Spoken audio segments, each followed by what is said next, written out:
Katie, we know you all at 6:02 right now, and this is our top story of our Tuesday as body camera video has been released. Just yesterday, showing how FAMU student Jamee Johnson was shot and killed by Jacksonville police. Now, the state attorney's office, they released the footage. It says the December shooting was in fact justified. They also released on top of the footage a 44-page report with evidence, photos, police reports, and expert testimony explaining how they determined Officer Jay Garriga was justified in this shooting. Now, our Heather Crawford will break down that entire report for us.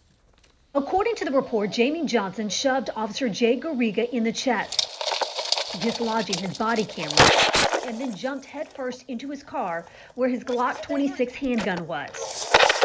A struggle ensued, and according to the report, Johnson placed his car in drive, crashing through a fence in a nearby yard, dragging the officer along the way. While the officer was inside the car, the report says Johnson grasped his gun and lifted it toward the officer's face. The officer pushed himself out of the car and fired, according to the report, until Johnson no longer posed a threat.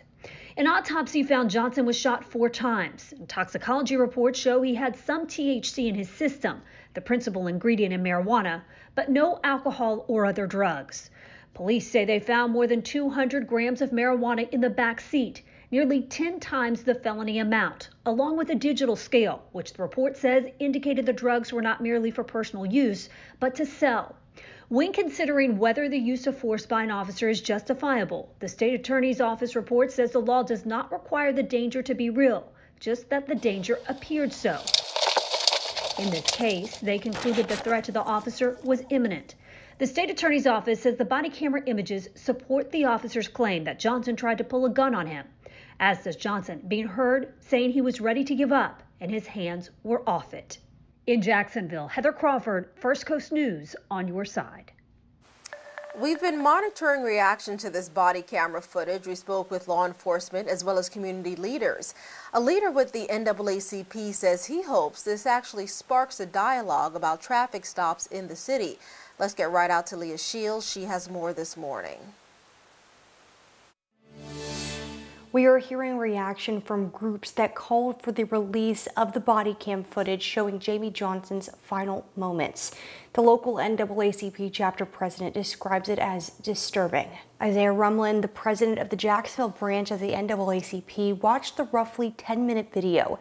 He hopes this case starts a conversation about traffic stops in the city, including what black men should do during those stops. My advice to our young brothers out here: whenever you are stopped by the police, heed to their command. First Coast News crime analyst Mark Bachman has 35 years of experience in law enforcement. It just escalated very quickly. So it's disturbing, obviously, at the end. I mean, you can hear him saying that he's dying. He watched the body cam footage as well and agrees with the state attorney's office that it was justifiable. It elevated quickly. I mean, you had somebody who was,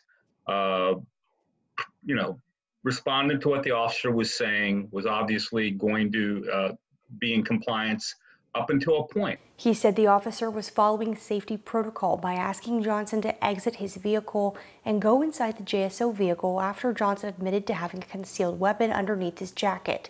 That's when, Bachman said, the routine traffic stop took a turn, and the officer's life and Johnson's life was in danger with 2 guns and a moving car. Northside Coalition president and founder Ben Frazier has been calling for the release of this video. He says Johnson should have never been stopped in the first place. He was clearly profiled, pure and simple, stopped for driving while black. The shooting happened back in December, and Johnson had no criminal record. In Jacksonville, Leah Shields, First Coast News, on your side. Our coverage of the Jamee Johnson investigation continues online right now at firstcoastnews.com. There you're going to find all of our reports from the very beginning of this investigation back in 2019, including the full